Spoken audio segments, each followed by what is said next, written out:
Karen's Law is common sense reform to our parole system. Currently, when an inmate comes up for their minimum date, they're required by law to be reviewed by the parole board, which makes sense. But when the parole board makes a determination for that individual to not be ready for release, that inmate still gets the ability to petition every year thereafter. So if we have the parole board saying, like we did in Karen's case, we want this guy to serve his maximum sentence, which would have been an additional 20 years. That meant Karen shouldn't have had to have come back. That meant the parole board should not have had to review him again.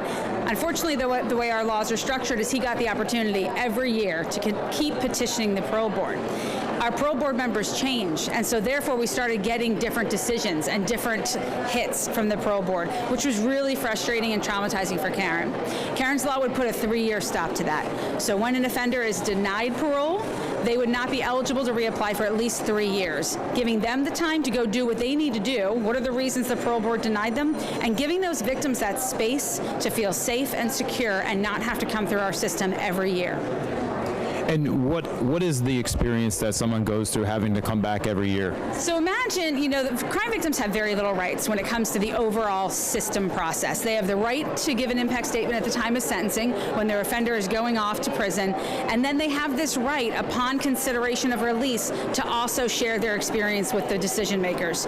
What's so important about that opportunity at release is that they're facing the real reality that their offender's coming home, and that's not always necessarily received safely or positively.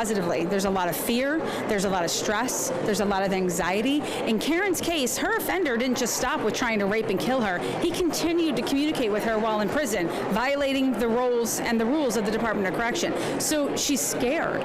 So for us to have to keep telling her every 9 months, because that's how our process works, we reach out to survivors 9 months in advance, that you have to come back and relive every single traumatic event that you endured, it's terrorizing and it's unjust. And it's not the way our system is supposed to work.